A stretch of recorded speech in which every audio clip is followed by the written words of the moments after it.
قال اللہ سبحانہ وتعالی فی کتاب المجید الا بذکر اللہ تطمئن القلوب. صلوات بھیج دے مولانا.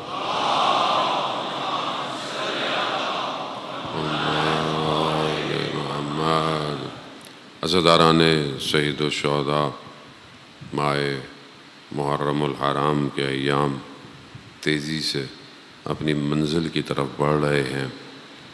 ان ایام میں کوشش ہماری یہی ہونی چاہیے کہ ہم مقصد سید الشہداء کو سمجھ سکیں اور اس پر عمل کر سکیں. پروردگار نے انسان کو خلق کیا ہے اور اس کی خلقت کے بعد خدا خود اس پر اپنے آپ کو فخر محسوس کرتا ہے.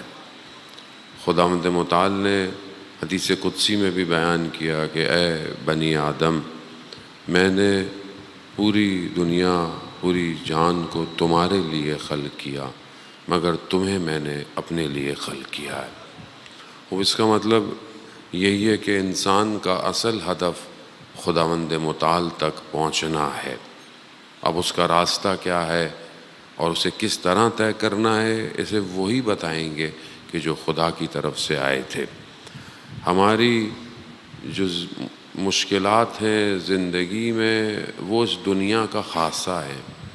آپ مشکلات کو دنیا سے جدا نہیں کر سکتے. یہ اس کی خصوصیت ہے، یہ اس کی کوالٹی ہے کہ دنیا میں رکاوٹیں ہیں، بیریئر ہے. خدا تک پہنچنا آسان نہیں ہے. اگر آسان ہوتا تو پھر اللہ انبیاءوں کو نہیں بھیجتا، نبی نہیں آتے، اوصیاء ولی خدا نہیں آتے. اتنا بڑا معرکہ جو کربلا میں پیش آیا اس کی، لیکن کیونکہ انسان کے وجود کے اندر ایسے عناصر، ایسے چیزوں کو اللہ نے رکھا ہے کہ جو دنیا کی طرف تمائل رکھتے ہیں، کشش رکھتے ہیں، کھینچتے ہیں. گریوٹی جو فورس ہے وہ انسان کو اڑنے نہیں دیتی، اوپر نہیں جانے دیتی. اب آپ بولیں گے بہرحال یہ ایک طرح سے تو رکاوٹ ہے، انسان چاہتا ہے اڑنا، لیکن دوسری طرف یہی انسان کو ثبات اور مستحکم کرتی ہے. اگر یہ نہ ہوتی تو شاید ہم کچھ بھی نہیں کر سکتے تھے. ہر چیز جو ہے وہ ہوا میں بکھر جاتی. تو گویا بیریئر اور رکاوٹیں ہوتی ہیں مگر آپ کو اسے اپورچونٹیز میں کنورٹ کرنا ہے. یہ دنیا میں جو مشکلات ہیں، صحت ہے، کل بھی آپ کی خدمت میں نے عرض کیا، خدا حکیم ہے. خدا کا علم اس کی اپنی ذات کا علم ہے. خدا نے علم حاصل نہیں کیا. یہ ساری چیزیں اس کی ذاتی ہیں، اس کی اپنی ہیں. وہ بہتر جانتا ہے انسان کی خلقت کو. اسی لیے اس نے جو فارمولا جسے ہم شریعت کہتے ہیں، لا کہتے ہیں، وہ ڈیفائن کیا تاکہ ہم اس پہ عمل کر سکیں. اگر اس پہ عمل کریں گے کامیابی کی طرف، نہیں کریں گے نہیں جا پائیں گے. اب سوال یہی ہے کہ کون اس کو لے کر آئے اور وہ خود کیسا ہو. یہاں پر جو وجود کے اعتبار سے سب سے ہائی ڈیزگنیشن ہے یا پوسٹ ہے، اس کو مثال کے طور پر کہ مطلب کسی آرگنائزیشن میں سب سے بڑی پوسٹ اس کی آرگنائزیشن کے سٹرکچر کی وجہ سے ہوتی ہے. چھوٹی کمپنی ہیڈ کیا ہوگا، بڑی کمپنی ہے تو اس کا ہیڈ کیا ہوگا. کہیں سی او ہوتا ہے، کہیں سی او ہوگا، کہیں بورڈ کا چیئرمین ہوگا، کہیں فاؤنڈر ہوگا. ڈپینڈ کرتا ہے کہ وہ آرگنائزیشن کیسی ہے. اور اسی طریقے سے اس کا کوئی نہ کوئی ایک سب سے اس سے اوپر پوسٹ کوئی نہیں ہے. ہر جگہ ایسے ہی ہے. چھوٹی سی شاپ میں جائیں گے آپ، شاپ میں بہت زیادہ کون ہوگا، ایک یا دو لوگ. تھوڑا سا ریسٹورنٹ ہوگا تو کوئی نہ کوئی مینیجر ہوگا. کچھ چینز آف ریسٹورنٹ ہوں گی تو فلور مینیجرز ہوں گے، ایریا مینیجر ہوگا. اسی طرح یہ معاملہ بڑھتا چلا جائے گا جس طرح آرگنائزیشن بڑی ہوتی جائے گی. دنیا، یہ جہان، یہ پوری کائنات، یہ پوری یونیورس، یہ ایکسپینڈڈ ہے بہت زیادہ. صرف یہ عالم نہیں ہے جس میں ہم رہ رہے ہیں، یہ صرف ایک عالم ہے جسے ہم میٹلسٹک ورلڈ کہتے ہیں، عالم مادہ، جس کو ہم دیکھ رہے ہیں، محسوس کر رہے ہیں، یہ ایک عالم ہے۔ اس کے علاوہ بہت سارے عالم ہیں کہ جن کو ہم محسوس کرتے ہیں۔ عالم مثال ہے خواب، عالم ملکوت، عالم برزخ، مرنے کے بعد قیامت تک، اس کے اوپر پھر بہت سارے عالم ہیں، لیکن اگر ان کو خلاصہ کیا جائے تو یہ بڑھتا چلا جاتا ہے۔ اگر آپ میسلو ہیرارکی آف نیڈس کی طرح بھی ایک ٹرائنگل بنائیں تو سب سے نیچے دنیا ہے، اس کے اوپر پھر عالم مثال، عالم ملکوت، پھر اور اوپر بڑھتے چلے جائیں تو عالم عقل ہے، اور پھر اس میں ساری چیزیں شامل ہیں، اور سب سے اوپر اگر دیکھا جائے تو اللہ سبحانہ و تعالیٰ۔ لیکن ایسا نہیں ہے کہ اللہ اوپر ہے تو باقی جگہ پہ نہیں ہے۔ اللہ کے وجود، یا رسول اللہ،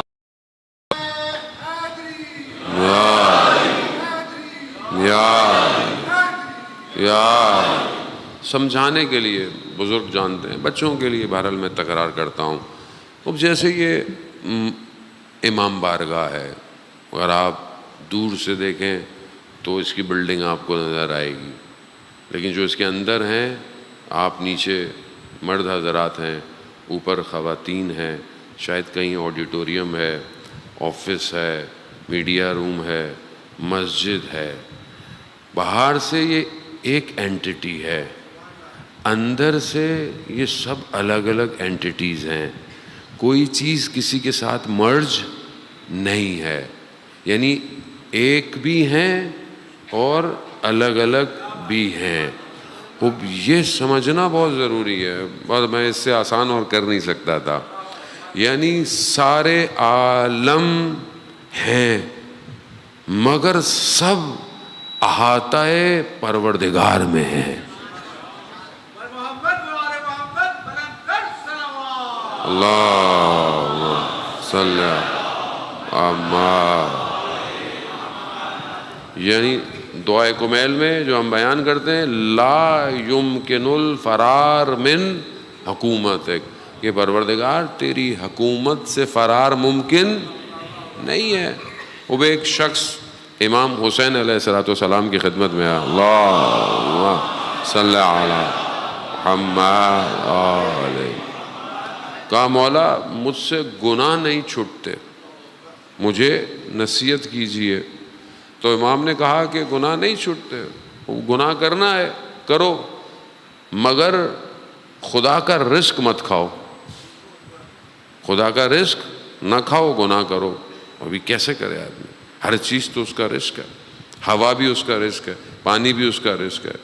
گناہ چھوٹتا نہیں ہے، گناہ کرو مگر ایسی جگہ کرو جہاں خدا نہیں ہے، کہاں جائیں گے؟ یعنی ہر چیز اسی کے احاطے کے اندر ہے، وہ ایسا ہے کہ وہ ساتھ بھی ہے مگر جڑا ہوا نہیں ہے۔ اصل یہی معرفت ہے۔ ہماری مشکل جو ہے، جو عالم اسلام کی فرقوں کی، تفرقے کی انڈرسٹینڈنگ نہ کرنے کی، وہ توحید ہے۔ توحید سمجھ میں نہیں آئی ہے، یا ہم نے اسے ایلوبریٹ نہیں کیا، یا ہم صحیح طرح سمجھا نہیں پائے۔ توحید جس کو سمجھ میں آئے گی وہ کبھی بھی کوئی غلط کام کر ہی نہیں سکتا۔ وہ عرب کے بدو آئے، رسول خدا حضرت محمد مصطفیٰ صلی اللہ علیہ وآلہ، اللہم صلی علی محمد وآلہ، رسول خدا کی خدمت میں آئے کہ بھئی ہمیں کچھ تعلیم دیجئے۔ ایک صحابی کو رسول خدا نے کہا اس کو قرآن پڑھا دو۔ انہوں نے اس کو سکھائی، چھوٹی سورت سکھائی، اس نے سیکھی، اس نے بولا بس میں جا رہا ہوں۔ صحابی نے کہا یا رسول اللہ یہ تو بھی 4 آیتیں سیکھیں۔ تو رسول خدا فرماتے ہیں ہاں، اس نے جو سیکھنا تھا وہ سیکھ لیا۔ اصل وہ چھوٹا سا عنصر ہے، اس کو سمجھنا بہت ضروری ہے کہ اصل ہے کیا یہ معاملہ۔ مولا متقیان نہج البلاغہ کے اندر فرماتے ہیں کہ یہ چیز جو آپ کے لیے امپورٹنٹ ہے وہ کیا ہے، کہ میں کہاں سے آیا ہوں، میں کہاں ہوں، اور میں نے کہاں جانا ہے۔ اب یہ اگر سمجھ میں آ گیا، سب سمجھ میں آ جائے گا آپ کو۔ میں کہاں سے آیا ہوں، انا للہ، کہاں سے آیا ہوں، اوپر اللہ سے آیا ہوں۔ اب ہمارے لیے بہرحال اشارہ اوپر کی طرف کرتے ہیں، مگر خدا تو ہر جگہ ہے. میں اللہ کی طرف سے آیا ہوں اور اللہ ہی کی طرف واپس جانا ہے. یہ تھوڑی دیر کا واو درمیان میں ہے، یہ جو ہماری ٹائم ہے بہت تھوڑی سی دیر ہے. اسی کو انڈرسٹینڈ کرنے کے لیے پروردگار نے 1,24,000 کو بھیجا. وہ جانتا تھا پروردگار کہ یہ میری جو مخلوق ہے یہ اتنی آسان بھی نہیں ہے اس کو سمجھانا. اتنے نبیوں کے بعد بھی یہ ابھی تک مشکلات کے اندر ہے. آپ خود دیکھیں کہ وہ ملائک، یعنی آپ ابلیس کو دیکھیں، ابلیس مدد کر رہا ہے، ملائکہ کو چیزیں سکھا رہا ہے، سب کچھ کروا دیا. اس کے بعد جب خدا نے کہا کہ سجدہ کرو، نہیں کیا اس نے سجدہ. کہا پروردگار میں تجھے مانتا ہوں، تیری عبادت کرتا ہوں، مگر میں اس کو سجدہ نہیں کروں گا، اس سے مجھے تو رہنے دے. خدا نے کیا کہا؟ خدا نے کہا سر جیسے میں کہوں ویسے عبادت کرو، نہ اپنی مرضی سے عبادت کرو. تم مجھے مانتے ہو، جیسے میں چاہتا ہوں ویسے مانو. مشکل ساری یہی ہے کہ وہ جو عنصر ابلیس کے اندر تھا وہ ہمارے اندر بھی ہے. وہ ظاہر ہے وہ ایکسپرٹ ہے. وہ جو انبیاؤں کے زمانے سے لے کر ابھی تک ہے، وہ انسان کی ایک ایک باریکی کو جانتا ہے. اس کو کہاں سے دھوکہ دینا ہے، اس کو کہاں سے دھوکہ دینا ہے، اس کو کہاں سے دھوکہ دینا ہے. یہ جو حدیث میں بیان ہوتا ہے کہ 6 طرف سے 6 جہت سے حملہ ہوتا ہے. یہ 6 یعنی 6 ڈائمنشن جو ہیں، یہ 6 ڈائمنشن جغرافیکل نہیں ہے جو روایت کہہ رہی ہے کہ شیطان دائیں سے بھی کرے گا، بائیں سے بھی ہوگا، سامنے سے بھی آئے گا، پیچھے سے بھی آئے گا، اوپر سے بھی آئے گا، نیچے. اٹس ناٹ اے جغرافیکل نہیں ہے، کیونکہ روح کے اوپر حملہ. روح زمان اور مکان کے اندر نہیں ہے کہ آپ روح کو بولو کہ روح کے پاس ایکس وائی یا زیڈ یہ 3 چیزیں. نہ، یہ ڈفرینٹ ہے. حدیث اس کو بیان کرتی ہیں کہ رائٹ پہ کیا ہے، لیفٹ پہ کیا ہے. رائٹ پہ یمین ہے، یعنی جہاں ملائکہ تمہارے نیکیوں کو لکھ رہے ہیں، نیکیاں یہاں سے رہیں. لیفٹ برائی ہے، بدی ہے، جو غلط کام کرتے ہو لکھا جا رہا ہے. فرنٹ انسان کی آرزویں اور امیدیں ہیں. بیک سائڈ اس کے اہل و عیال ہیں، اس کی اولاد ہے، اس کی فیملی ہے. اوپر کی نیچے کی طرف یعنی انسان کو بہرحال قبر کی طرف جانا ہے، ساری چیزیں جانا ہے. اوپر کی سائڈ پر خداوند متعال گناہوں کی وجہ سے وہ اس کو بند کر دیتا ہے کہ رحمت اس کے اوپر نہ آئے. خوب یہ ساری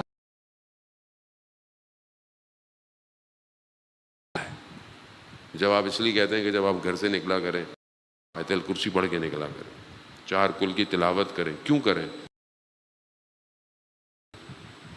روح کو شیلڈ چاہیے. یہ قرآن کے الفاظ ہیں کہ جو آپ کے لیے ایک شیلڈ بنا دیتے ہیں.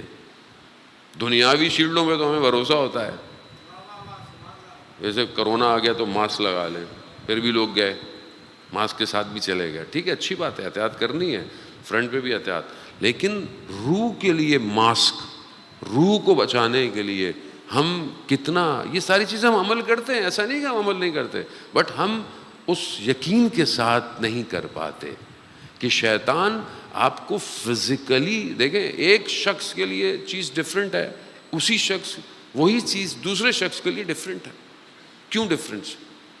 فزیکل تو وہی ہے، انٹرنل اس کی اپنی معرفت چیزوں کو ڈفرینٹ کرتی ہے. تو اس دنیا میں، اس عالم میں، پورے عالم میں وجود جو سب سے بڑا ڈیزگنیشن ہے وہ ولایت ہے. ولایت. آج میں کوشش کروں کہ میں منتقل کر پاؤں تاکہ یہ مشکل حل ہو کہ یہ ڈفرنس کیوں اتنا زیادہ ہے. ولایت is the highest this whole universe. ولایت آسان نہیں ہے، خدا نے اس کو دیا ہے. خدا نے اسی ولایت کے ذریعے سے اپنے انبیاؤں اور اپنے اولیاؤں کو منتخب کیا ہے. انتخاب یہی ولایت ہے. ہم جو ہمارے پاس ہے، بحث کیا ہے کہ ہمارے پاس روح ہے، روح یعنی سول. روح کتنی قسم کا ہے ہمارے پاس؟ روح بدن میں یعنی ایک روح بدنی ہے، بدن کی روح ہے. ایک روح قوت والی ہے جس کے اندر قوہ ہے، یعنی بالفعل کے اندر چیزوں کو انجام دینے کی پاور. شہوت، تمایلات یعنی اٹریکشن، دنیا کی ساری جو چیزیں آپ کو کھینچتی ہیں چاہے وہ حلال ہوں وہ اس کے اندر نیچرل ہے. مومن کے پاس ایک روح ایکسٹرا ہے اور وہ ہے روح ایمان. سے اب یہ ساری جو میں نے آپ کو کیا، روح بدن، روح قوت، روح شہوت لسٹ کہہ لیں، اور روح ایمان، اگر آپ کسی اور علم میں جائیں تو ہو سکتا ہے کہ یہ کسی اور عقیدت اور معرفت اور شناخت کی بحث کے اندر یہی ڈیزگنیشن ہے. لیکن ایک روح ایسی ہے جو صرف اور اولیاء اور ائمہ کے لیے ہے. وہ کیا ہے؟ روح القدس. ساری روحوں کے اندر چینجز متوقع ہیں سوائے روح القدس کے. روح القدس کیا ہے؟ روح القدس وہی کہ اول خدا نے خلق کیا، ام الخطاب یا مجرد، اب آپ کو کچھ بھی نام دے دیں. اب وہ ہے کیا؟ وہ کیسا ہے؟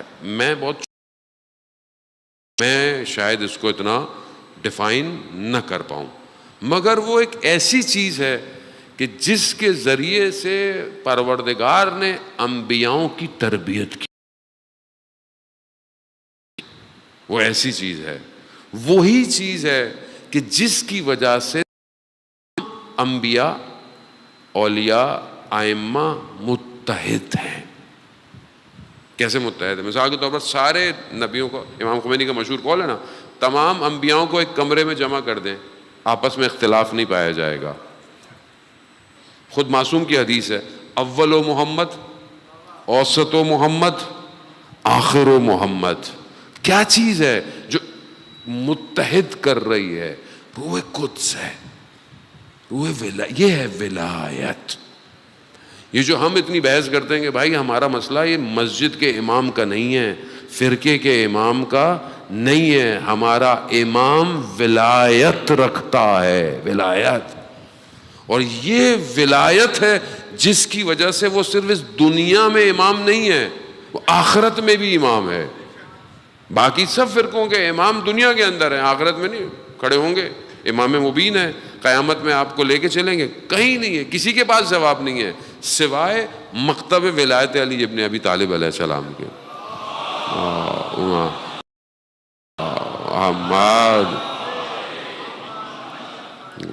مجھے پتا ہے تھوڑی سی گفتگو مشکل ہے، لیکن بہرحال خوب یہ واضح کرنا بہت ضروری ہے. Difference must be clear.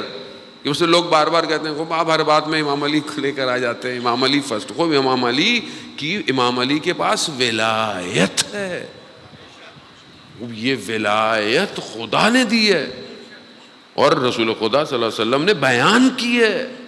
خوب یہ ولایت ہے کہ جو کائنات کو لے کے چل رہی ہے. اسی لیے کہ اگر روئے زمین پر دو لوگ ہوں تو ایک حجت خدا ہے. اس کے بغیر دنیا چل نہیں سکتی، اس کے بغیر دنیا موو نہیں کر سکتی، حرکت نہیں کر سکتی. تو اب اس ولایت کو انڈرسٹینڈ کریں کہ امام کا مقام کیا ہے، اولیاء کا مقام کیا ہے، کیوں ائمہ ہر دور کے اندر ہیں اور کیوں ہر دور میں وہ ہر دور کے حساب سے لوگوں کی ہدایت کر رہے ہیں. اب سمجھ میں آتا ہے کہ پھر کربلا کیوں جاوداں ہے.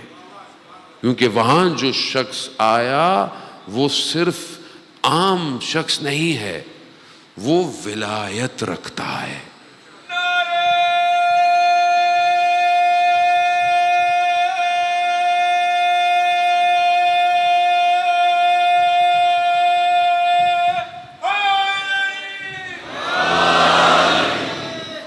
اب جو آدمی بہرحال اس ولایت کے ساتھ اپنے آپ کو جوڑے گا اس کی لائف الگ ہے.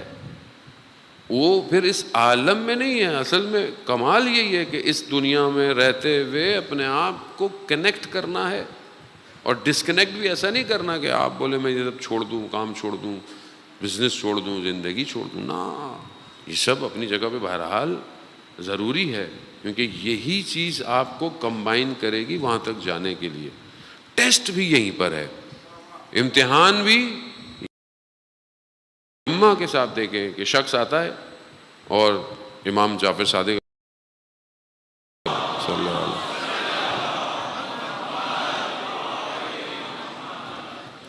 امام کی خدمت میں آتا ہے, امام کا خادم ہے. امام سے فرماتا ہے کہ مولا, ایک شخص آیا ہے خراسان سے اور وہ کہہ رہا ہے کہ میرے وہاں پر باغ ہیں, میری زمینیں ہیں, اگر تم وہ زمینیں جو ہے وہ لے لو اور یہ جو تم کام کرتے ہو, یعنی جو ڈیوٹی تمہیں اللہ نے دی ہے, امام کی نوکری, یہ مجھے دے دو. تو مولا میں نے سوچا یہ سودا برا نہیں ہے, آپ کیا فرماتے ہیں؟ تو امام نے کہا تمہاری مرضی, اگر تم سمجھتے ہو تو ٹھیک ہے. جانے لگا. تو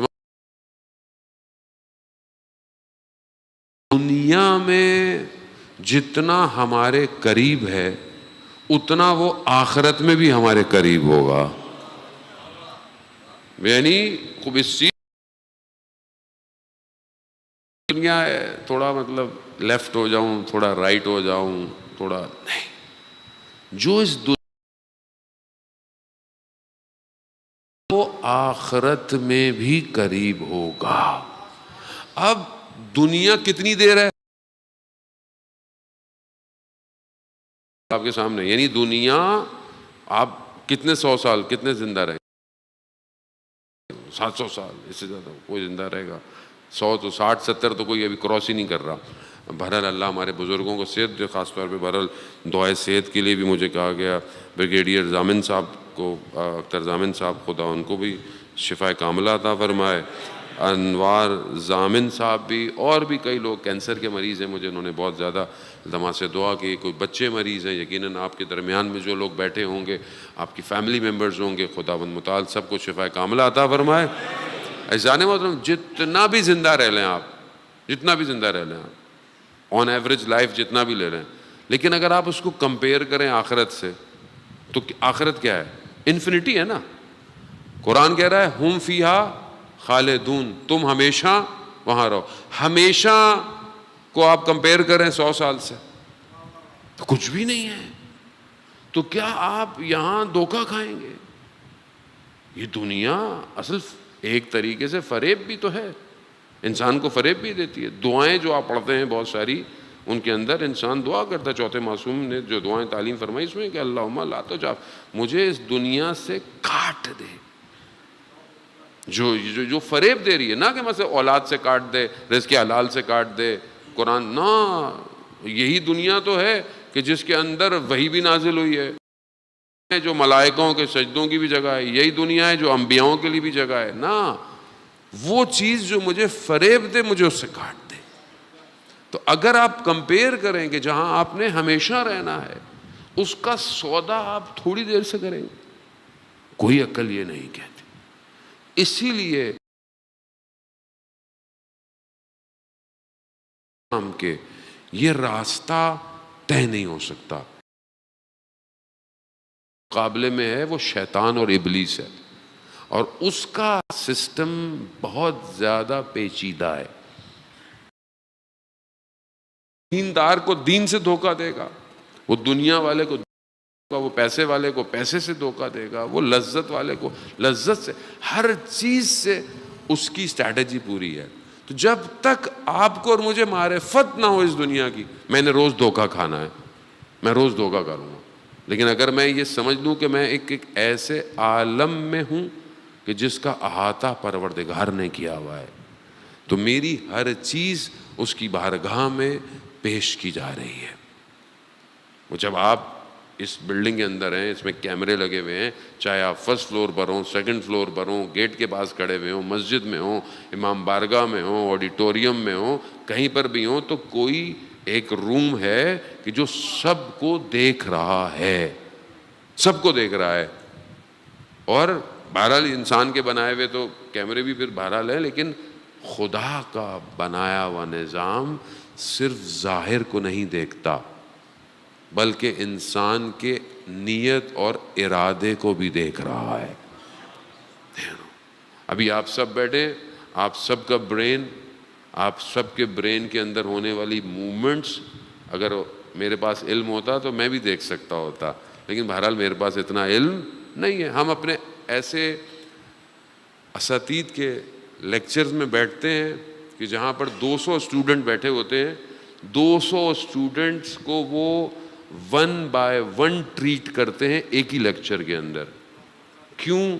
کیونکہ بہرحال وہ اہل بیت کے ساتھ متصل ہیں اور وہ علم ان کو ملا ہوا ہے کہ ہر شخص جو سوچ رہا ہوتا ہے اسی کا جواب اس کو مل رہا ہوتا ہے.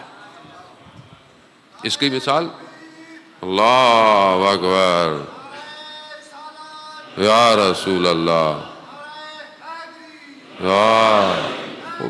یا اس کی بڑی سمپل سی مثال ہے کہ آپ سب کی جیب میں موبائل ہے، آپ سب شاید ایک ہی نیٹ ورک پہ ہوں، مگر آپ سب کو میسج ڈفرینٹ نصیب ہوگا. کیوں؟ کیونکہ آپ سب کی ایک آئیڈینٹی ہے، ایک نمبر ہے، آپ سب کے نمبر ریپیٹڈ نہیں ہے. ہر وجود اس کائنات میں اپنی آئیڈینٹی رکھتا ہے اور ڈیٹا ٹرانسمٹ کرنا کوئی مشکل کام نہیں ہے. یہی چیز کو سمجھیں گے تو امام سمجھ میں آئے گا. امام کو جو بعض لوگ کہتے ہیں کہ بھی امام کہاں ہے، امام غیبت میں ہے. بقول آیت اللہ عظمیٰ بہجت رضوان اللہ تعالیٰ علیہ فرماتے تھے کہ ہم غیبت میں ہیں، امام حاضر ہے. امام حاضر ہے، ہم غائب ہیں، ہمیں نہیں پتا امام کدھر ہے. امام کو پتا ہے ہم کیا ہیں. روایات کہتی ہیں کہ امام کے پاس ہمارے اعمال پیش ہوتے ہیں، امام زمانہ کی خدمت میں ہمارے اعمال پیش ہوتے ہیں، دیکھتے ہیں بالکل. اب آپ دیکھیں، کیونکہ ولایت باطن کائنات ہے. بہت ساری چیزیں ظاہر میں، آپ ظاہر میں بہت سارے لوگ کیلکولیشن کرتے ہیں کہ بھئی یہ کیسے ہوگا کیسے ہوگا. خوب یزید ظاہر سے تو دھوکہ کھا گیا. یزید نے ظاہری کیلکولیشن کی کہ میں ان کو کربلا میں ختم کر دوں گا، سب ختم ہو جائے گا، مگر اس کو نہیں پتا تھا کہ یہ امام باطن کائنات کو لے کے چل رہا ہے کہ اگر یہ بدن یہاں رہ بھی جائے تو تم کیا سمجھتے ہو، قیامت تک کے لیے یہ بدن ہدایت کا باعث بن جائیں گے. وہ سمجھا کہ میں ان خیموں کو آگ لگا دوں گا، یہ آگ یہیں لگے گی، بجھ جائیں گے، مگر وہ یہ نہیں جانتا تھا یہ جلتے ہوئے خیمے قیامت تک کے لوگوں کو ہدایت دیں گے. باطن کائنات، جب تک آپ اس عالم سے باہر نہیں نکلیں گے آپ نہیں انڈرسٹینڈ کر سکتے. ظاہری دنیا آج تک نہیں سمجھ پائی. ہر سال محرم ہوتا ہے، ہر سال عزاداری ہے، ہر سال لوگ جمع ہوتے ہیں، وہی بات ہے، وہی داستان ہے، وہی واقعہ ہے، پھر بھی سن رہے ہیں، پھر بھی جا رہے ہیں. آپ دنیا کی کوئی کتاب پڑھ لیں، کوئی بک پڑھ لیں، کوئی ڈاکیومنٹری دیکھ لیں، 1 دفعہ دیکھیں گے، 2 دفعہ دیکھیں گے، 3 دفعہ، 4 دفعہ، 5 دفعہ سے بس کافی. مگر یہ کیوں نہیں ایسا ہوتا؟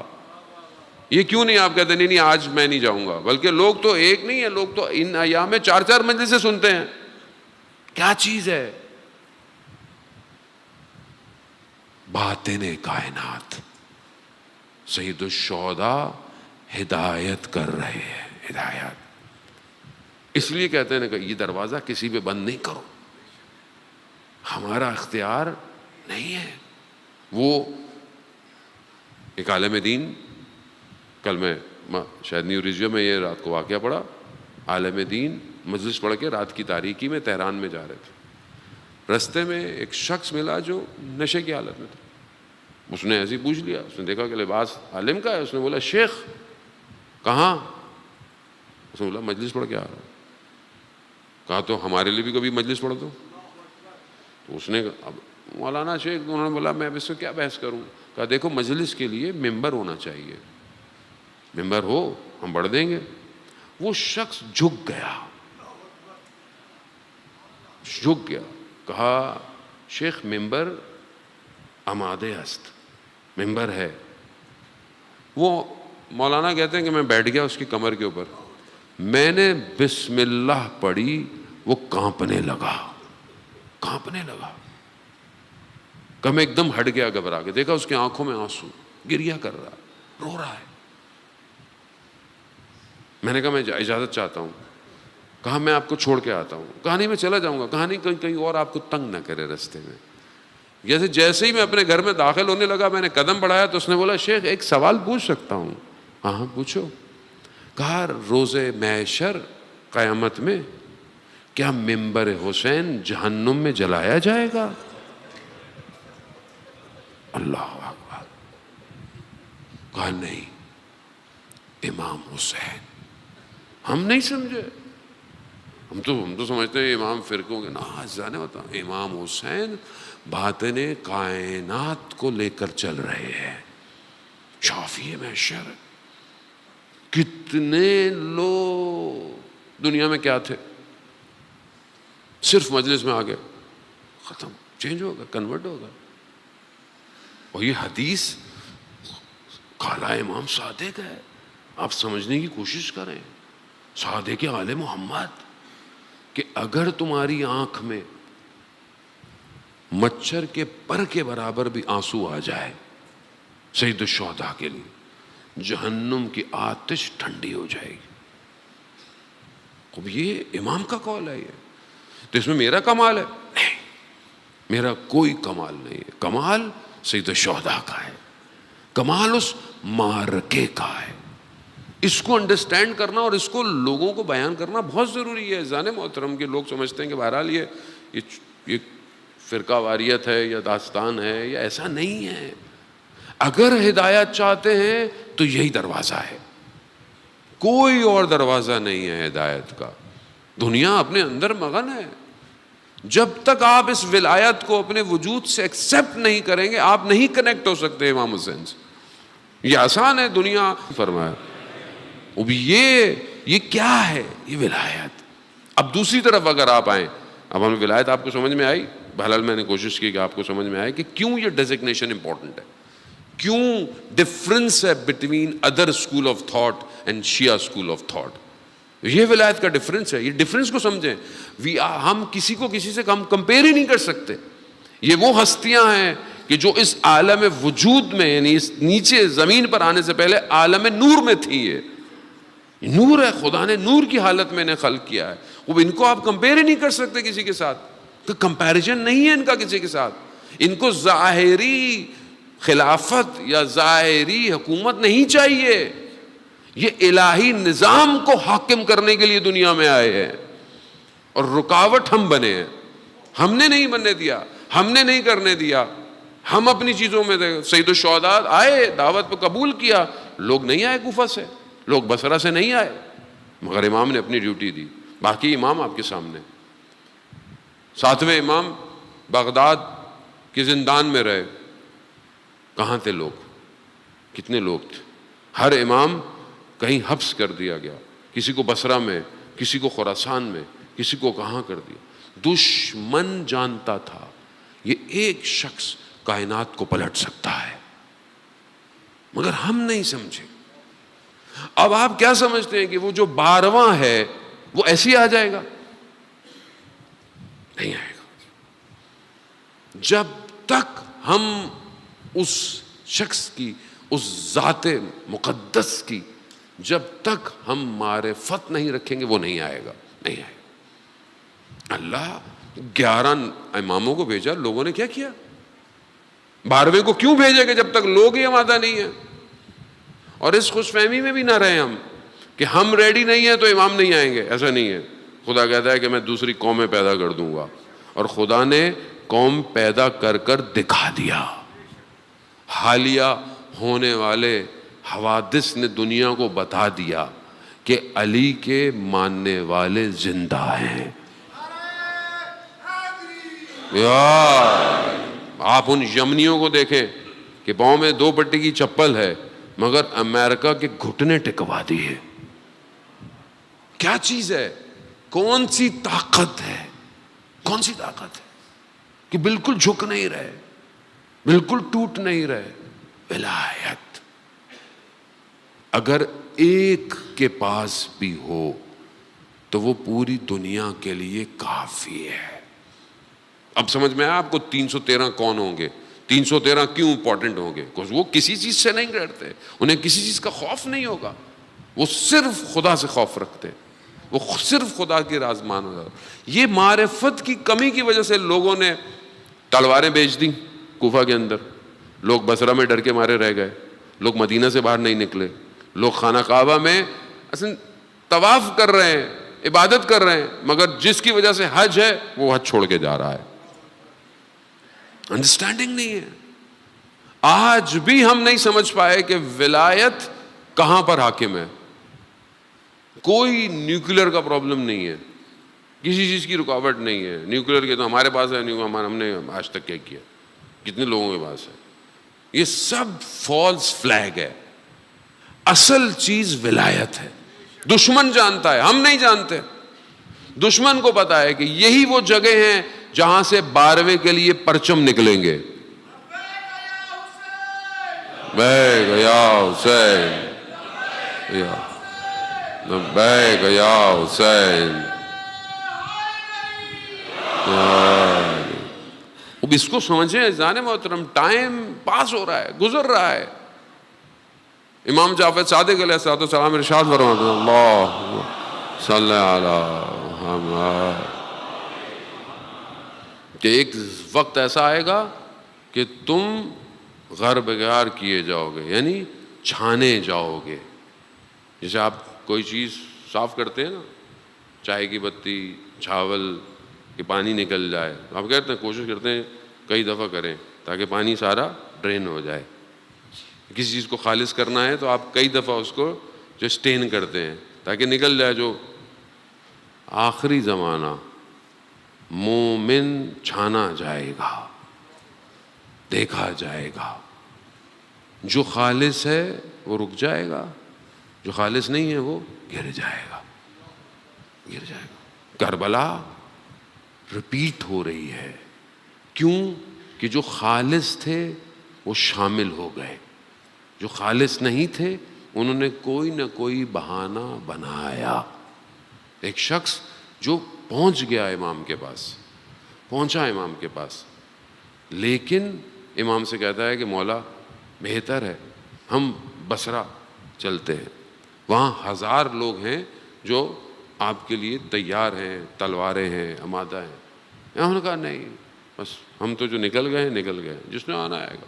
کہا مولا اچھا مجھے تھوڑا وقت دے دیں، میں گھر سے ہو کے واپس آ جاؤں، میں گھر والوں کے لیے کچھ کر کے واپس آ. امام نے کہا مسئلہ نہیں ہے، جاؤ، مگر خیال رکھنا کہیں دیر نہ ہو جائے. یہی گیا وہ گھر میں جا کر اس نے اپنے گھر والوں کو بتایا. گھر والوں نے تم کیا کرو یہاں؟ کہا میں تمہارے لیے نان نفقہ. کہتے ہیں اس کی زوجہ نے اس کے چہرے کو خروش دے دی. کہتا تم یہاں آ گئے، آل رسول وہاں، وہ ہمارے لیے آ گئے. یہی ہوا. صبح اٹھا، بصرہ میں پہرے لگ گئے، آپ جا ہی نہیں سکتے تھے. And this is reality. Busy ہے daily. We have our own plans, we have our future plans. ہمارے اپنے ان سارے، میں یہ نہیں کہتا کہ آپ کی پلاننگ نہیں ہونی چاہیے. آپ اپنے فیوچر کا نہ سوچیں، اپنی ایجوکیشن کا نہ سوچیں، بزنس کا نہ سوچیں، اپنی فیملی کا سوچیں، بٹ اس سب پلاننگ میں امام کہاں ہے؟ کہاں ہے؟ If you need to exit, آپ ایک ہائی وے پہ جا رہے ہیں، موٹر وے پہ جا رہے ہیں، ہماری لائف میں پلاننگ میں ایگزٹ تو امام زمانہ ہے یا نہیں ہے کہ نہیں ہے؟ کہاں ہے میری پلاننگ میں؟ کہاں ہے؟ صبح شام کدھر ہے؟ میں سوچ رہا ہوں کہ مطلب میں امام کے لیے کچھ کرنے کے لیے مجھے کچھ امام بلا لیں آج، تو میرے پاس کیا ہے؟ علم ہے، پیسہ ہے، برین ہے، پاورز ہے، کوئی ایبلٹی ہے، کچھ ہے؟ اب بولے کہ نہیں مولانا صاحب ابھی تو ظہور پتہ نہیں کب ہوگا، کیا ہوگا. یہ نفس کے دھوکے ہیں. جو ظہور میں جانا چاہتا ہے وہ ویٹ نہیں کر رہا. آج بھی ایسے لوگ ہیں جو ظہور کے اندر زندہ ہیں. آغا پانایان کہتے ہیں کہ وہ جیسے غیبت سکرا تھی، اور پھر غیبت کبرا، چھوٹی غیبت، پھر اس کے بعد بڑی غیبت، اسی طرح کہتے ہیں ظہور یعنی ایک ظہور وہ ہوگا جو سب کے لیے ہو جائے گا، مگر ایک ظہور ان کے لیے ہو گیا ہے کہ جو امام کے ساتھ زندہ رہنا چاہتے ہیں. اور یہ بغیر اس ظہور کے نہیں ہو سکتا تھا. یہ جو آج 12 دن کی جنگ جیت لی گئی بغیر امام کی پشت پہنائی کے، بغیر امام کی سپورٹ کے آپ جیت ہی نہیں سکتے، جیت ہی نہیں سکتے. یہ علم کہاں سے آیا؟ کوشش کی، علم تبھی ملا. کہ یہ علم کہاں سے آیا کہ دنیا کی ٹیکنالوجیاں فیل ہو گئی ہیں، نہیں سمجھ کر پا رہی ہیں. جنگ یہ مت سمجھیں کہ سیز فائر ہو گیا کہانی ختم ہو گئی. نو، یہ ابتداء عشق ہے. ابھی یہ ہونا ہے. کیوں؟ کیونکہ دجال تیار ہے، شیطان پورے معرکے کے ساتھ تیار ہے. زانے محترم، قرآن کیوں بار بار آپ کو انبیاؤں کی ہسٹری بتا رہا ہے کہ فلانے نبی کے ساتھ سامنے یہ ہے، فلانے نبی. کسی نے کسی نبی کو چھوڑا ہے؟ مجھے آپ بتا دیں، کسی نبی کو ہارڈ ٹائم نہیں دیا ہو ابلیس نے کسی نبی کو. اس نے وعدہ کیا ہے، اس نے خدا سے وعدہ کیا، اس نے خدا سے وقت مانگا ہے کہ میں اغوا کروں گا مگر سوائے مخلصین کے. خوب یہ مخلصین کون ہے؟ بس اس کو سمجھنا ہے. مخلصین یعنی جو پاک ہو چکے ہیں، نہ صرف خود بلکہ دوسروں کو بھی پاک کرتے ہیں. خالص. ہر جگہ سورہ سعد کے اندر، سورہ صافات کے اندر یہ آیات ہیں سب کہ یہ وہ ہیں کہ قیامت میں سب کا حساب ہوگا الا مخلصین. ان کا حساب نہیں ہوگا. سب لوگ جزا سزا کر دیں گے سوائے مخلصین. پھر قرآن کی آیات ہے. اذان محترم، خوب یہ کون ہے مخلصین؟ اب دیکھیں تفصیل، یہ کون لوگ ہیں؟ اگر ہمارا ایمان ہے کہ امام مخلصین تو پھر شیطان یہاں نفوذ نہیں کر سکتا. ہمارے اندر کر سکتا ہے، ہمیں دھوکہ دے سکتا ہے، ہمیں ورغلا سکتا ہے. لیکن اگر ہم اپنے آپ کو امام کے ساتھ جوڑ دیں تو کچھ نہیں ہو سکتا. شب عاشورہ، مگر لوگوں کو پتہ نہیں تھا کہ صبح کیا ہونے والا ہے. امام نے کیا کیا شب عاشورہ؟ اپنے اصحاب کو بلایا، اپنے بنی ہاشم کو بلایا. امام نے شب عاشورہ کے مصائب میں پڑھتے ہیں، شمع گل کی، جانا ہے چلے جاؤ. نہیں گئے. کیوں نہیں گئے؟ کوئی مورخ نہیں لکھ پایا کہ کوئی شخص چلا گیا. حضرت مسلم کے بھائیوں کو امام نے کہا کہ آپ کا ایک شخص شہادت دے دیے، آپ چلے جائیں، قبول ہے. انہوں نے کیا کہا؟ مولا 70 دفعہ مارا جائے، 70 دفعہ زندہ کیا جائے، ماں ترکتوں کا یا حسین، ہم نہیں چھوڑیں گے آپ کو. خاک ہو ایسی زندگی بھی جس میں آپ نہیں ہیں. اب یہ انڈرسٹینڈ کرنا اذان محترم ضروری ہے کہ سب کچھ ہو کائنات میں اور حب آل محمد نہ ہو. کچھ نہیں ہے زندگی میں، کوئی بھی چیز نہیں ہے. پھر بار بار میں ریپیٹ کرتا ہوں، یہ فرقہ واریت نہیں ہے. اصل یہ کائنات ہے ہی ایسی، بنی بھی ایسی ہے. اب وقت ملا تو میں آپ کے سامنے زیارت جامع کبیرہ کی عبارتوں کو آپ کے پڑھوں تو آپ کو پتہ چلے کہ اہل بیت ائمہ ہے کیا، امام کسے کہتے ہیں. ہم اپنی زندگی میں اس صحیح انٹرپریٹیشن نہ ہونے کی وجہ سے، میں اپنی بات کر رہا ہوں، خدا نخواستہ آپ کو نہیں کہہ رہا، میرا عمل کمزور ہے. جو لوگ امام کو سمجھ گئے تھے، ان کو پتا تھا کہ مطلب صبح کاٹ دیے جائیں گے، مار دیے جائیں گے، تو کیوں نہیں گئے؟ چھوٹا بچہ بھی آ کے امام سے کہہ رہا ہے، جناب قاسم کیا کہہ رہے ہیں؟ چچا ہماری باری نہیں آئے گی. 13 سال کا بچہ ہے. ہمارا تو 13 14 15 سال کا بچہ تو بین 10، سپر مین، اسپائڈر مین، کیپٹن، پتہ نہیں کیا کیا بن رہا ہوتا. ہمارے تو رول ماڈل دنیا کیسی ہے. ادھر کیا ہے؟ بچہ پوچھ رہا ہے. اور جب امام نے پوچھا بیٹا آپ کے لیے موت کیا ہے؟ 13 سال کا بچہ، کیا ہوا؟ احلّ من العسل، موت میرے لیے شہد سے بھی زیادہ میٹھی ہے. یہ کیوں ہے؟ کیونکہ وہ بچہ جانتا ہے موت کی حقیقت کو. موت کیا ہے؟ موت فنا نہیں ہے، موت ڈسٹرائے نہیں ہے، مجھے تو لگے گا جیسے میں مر گیا تو میرا سب ختم ہوگا، میرا بزنس کا کیا ہوگا، میرے نام کا کیا ہوگا، میرے کپڑوں کا کیا ہوگا. ہوتا ہے نا انسان ہوتا ہے. ابھی آپ کو کہیں بھاگ چھوڑنا پڑ جائے، نکلنا پڑ جائے تو پیچھے خیال آتا ہے نا کہ میرے گھر کا کیا ہوگا، میری چیزوں کا کیا ہوگا، میرے کا ہوگا. اصل میں تو آپ کہتے ہیں بھائی ہمیشہ کے لیے تھوڑی جا رہے ہیں، ایک ہفتے کے لیے جا رہے ہیں، واپس آ جائیں گے. تو آپ کہتے ہیں اچھا چلو ریلیکس. دنیا ایسی ہی ہے، یہ سب دھوکہ ہے، فریب ہے. جو سمجھ گیا وہ نکل گیا، نکل گیا. اذان محترم، شب عاشور شب عشق ہے، آتش عشق کے پروردگار ہے.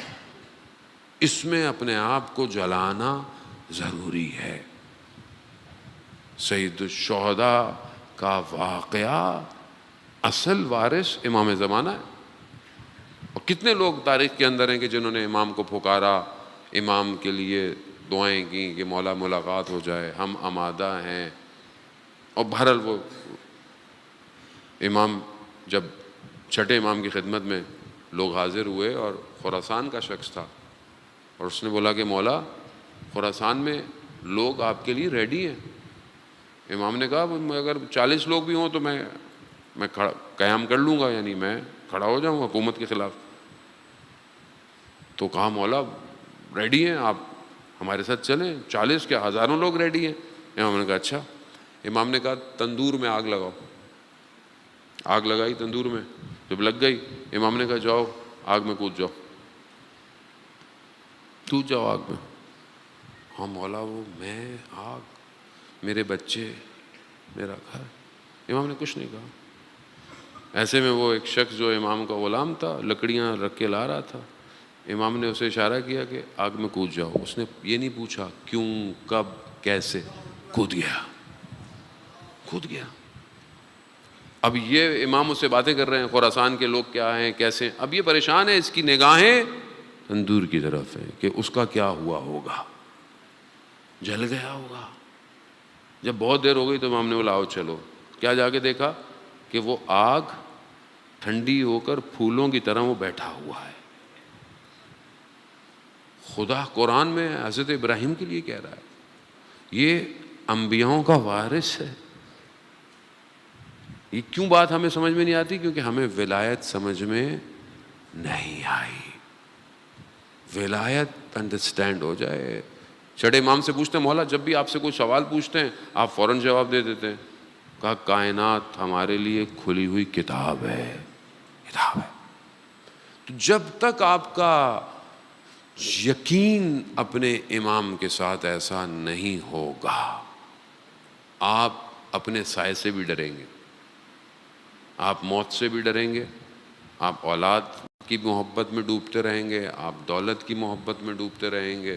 سب صرف ولایت آپ کو تقویت دے سکتی اور کچھ نہیں. مگر ولایت قیمت مانگتی ہے. Everything is a price, ہر چیز کی قیمت ہے.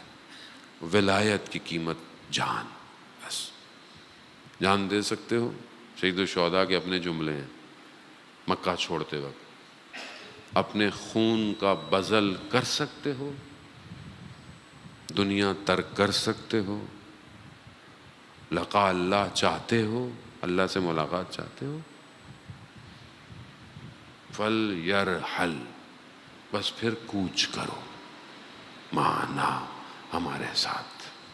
بس جانے میں یہ پورا محرم کا مہینہ، سفر کا مہینہ، اب ڈپینڈ کرتا ہے کون کتنی مجلس سے سنتا ہے، بٹ ایٹ لیسٹ یہ 10 days the biggest opportunity in life.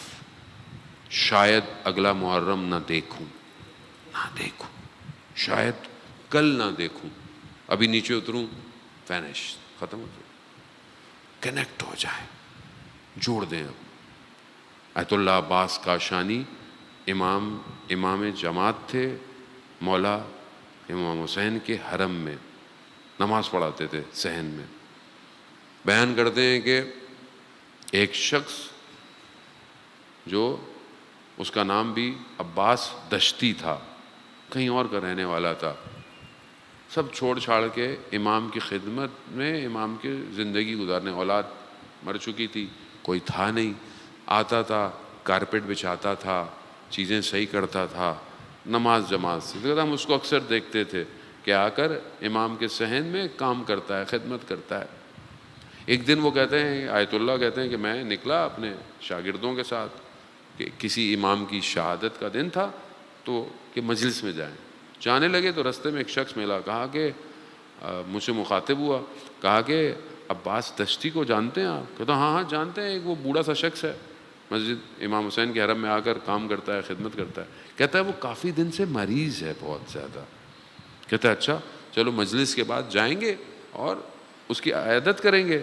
کہا ہو سکتا ہے جب تک آپ جائیں وہ دنیا میں نہ رہے.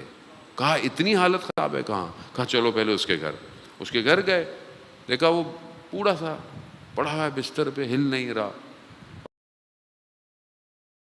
کی خدمت کر رہا ہے. تو آیت اللہ کہتے ہیں میں نے اپنے شاگرد جو میرے ساتھ تھے، میں نے انسان کو دنیا چھوڑ کے جانا ہے، کسی کو نہیں پتا کہ کب جانا ہے. nobody knows. یار ہیں ایسے میں ہوا تو پھر میں نے کہا کہ چلو ہم نے مجلس ہی پڑھنی تھی تو بہتر ہے یہیں پر مصائب پڑھ لیں، کیونکہ بہرحال اس کی روح پرواز کرنے کو ہے، ملائکہ کی آمد ہوتی ہے، اس سے بہتر اور کیا جگہ ہو سکتی ہے. کہا وہ بندہ ہل نہیں سکتا تھا، لیکن جیسے ہی مصائب پڑھے گریا شروع ہوا، ہم نے اچانک سے دیکھا کہ وہ شخص میں طاقت آئی اور با ادب ہو کر بیٹھ گیا اور اس نے کہا السلام علیکہ یا رسول اللہ. کہ یا رسول اللہ آپ آ گئے، میں اس قابل تو نہیں تھا کہ آپ آتے میرے اس. کہا پھر اس نے کہا السلام علیکہ یا امیر المومنین. پھر اس نے کہا السلام علیکہ یا ابا عبداللہ. مولا آپ کرم کیا، آپ نے میرے آخری زندگی کے ٹائم پہ آ گئے. کہا ایک ایک کرتے کرتے امام زمانہ تک پہنچا. السلام علیکہ یا صاحب الزمان. کہتے ہیں اس نے سب کو سلام کیا، اس کے بعد وہ پھر ایسے لیٹا جیسے 100 سال سے لیٹا ہوا تھا. کہتے ہیں اس کی اس عمل نے ہمیں منقلب کر دیا. کیا کہ کوئی امام حسین کی خدمت کرے چاہے جیسا بھی ہو، ان کی بارگاہ میں وہ عزیز ہو جاتا ہے. اس لیے زیادہ نا مجلس، ماتم، گریا، نیاز دینا، یہ چھوٹے چھوٹے کام کرنا، پارکنگ پہ کھڑے ہو جانا، پانی پہ لانا، ہمیں لگ رہا ہے چھوٹا سا کام ہے. کوئی چھوٹا کام نہیں ہے. امام حسین کے نزدیک یہ بڑا کام ہے. امام حسین کی نگاہ ہے، امام حسین نگاہ کرتے ہیں. آیت اللہ کاشانی کہتے ہیں کہ اس شخص کا جنازہ ایسے نہیں اٹھاؤ، جو عزیز حسین ہو اس کا جنازہ شان و شوکت سے اٹھنا چاہیے. انہوں نے اعلان کر دیا کہ درس تعطیل، سارے درس ختم، بالکل آیت اللہ کی طرح اس کو دفنانا چاہیے.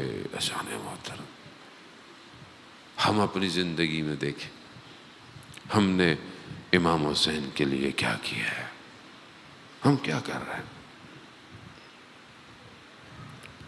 میرے پاس کچھ بھی نہیں ہے، اتنے سال ہو گئے، جو کچھ ہے سب امام حسین کی وجہ سے.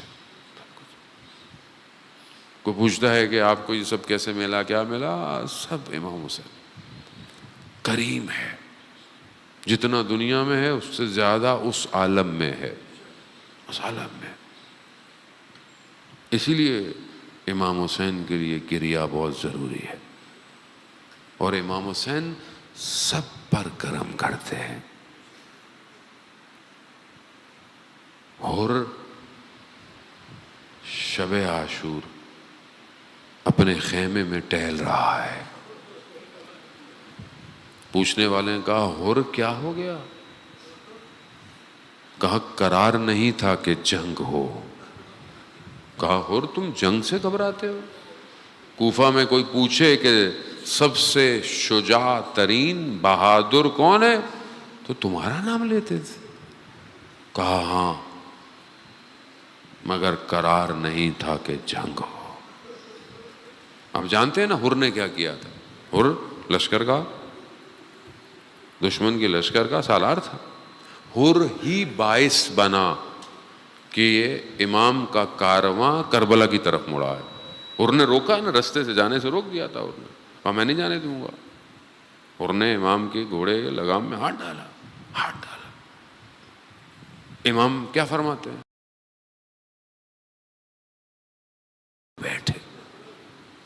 عرب کے ہاں یہ جملہ بہت سخت تھا کہ کوئی اس طرح کہہ دے کہ تمہاری ماں تمہاری عذاب میں بیٹھے، تمہارے غم میں بیٹھے۔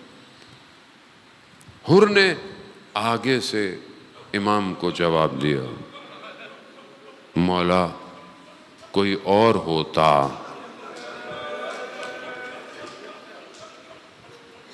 تو میں جواب دیتا،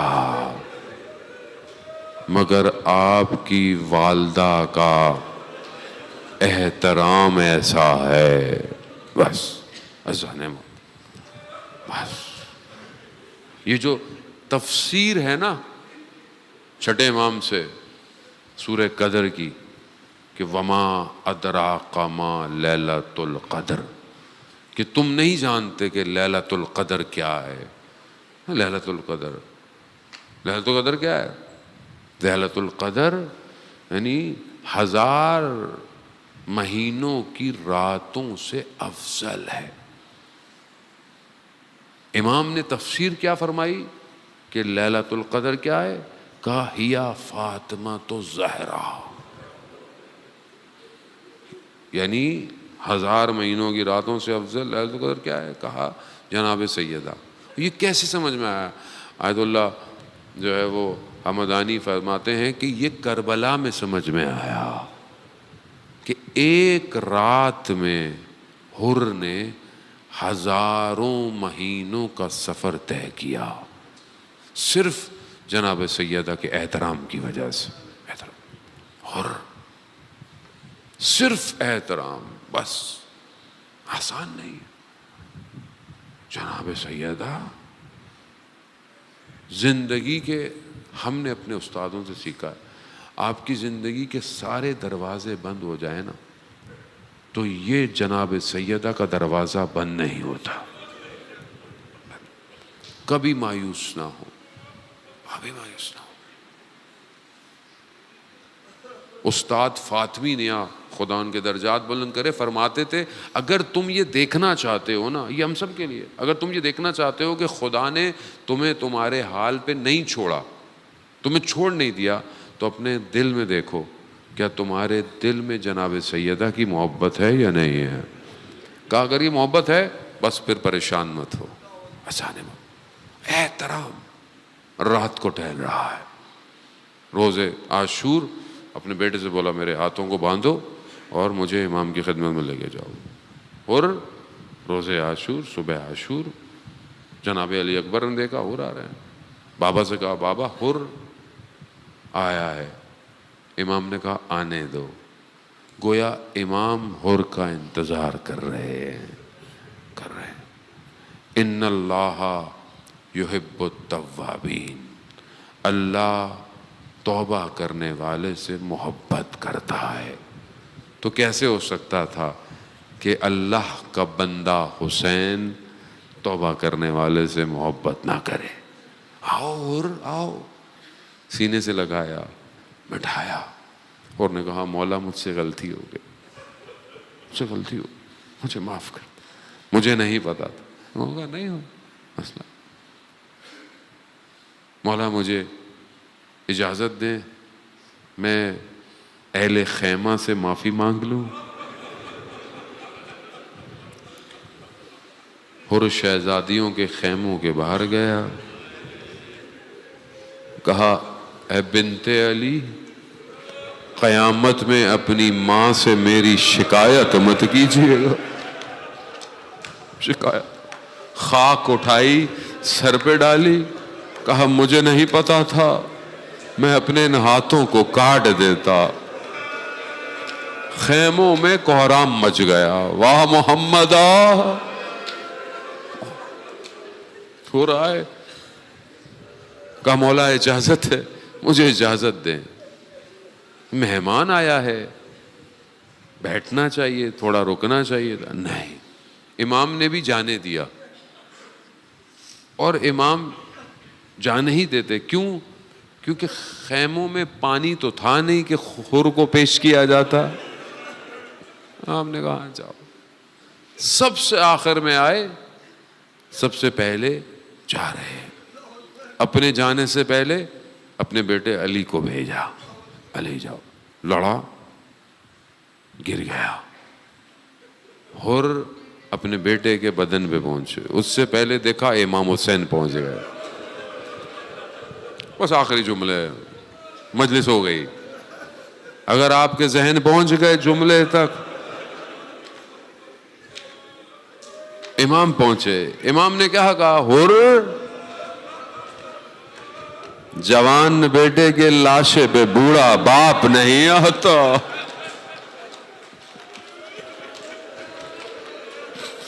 علی اکبر، اللہ اکبر.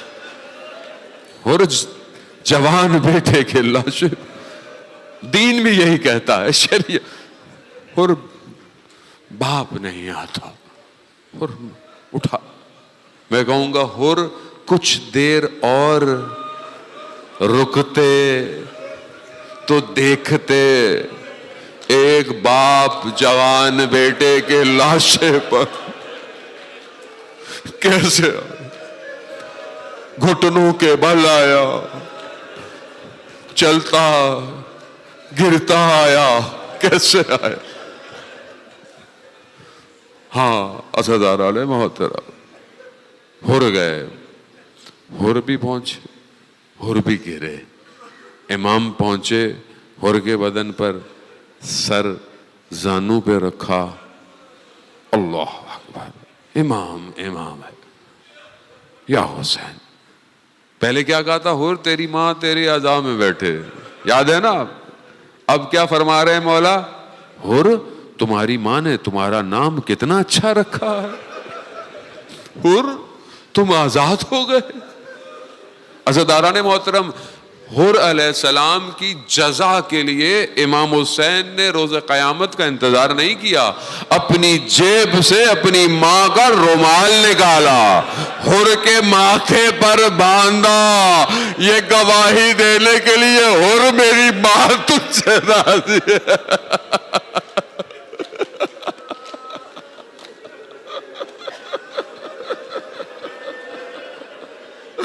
میں کہوں گا ہور تمہارا سر تو مولا نے زانو پہ رکھ دیا، اپنی ماں کا رومال بھی باندھ دیا. ارے عصر عاشور جب تمہارا مولا گرے گا تو وہ ماں مدینہ چھوڑ کر کربلا آئی ہوئی.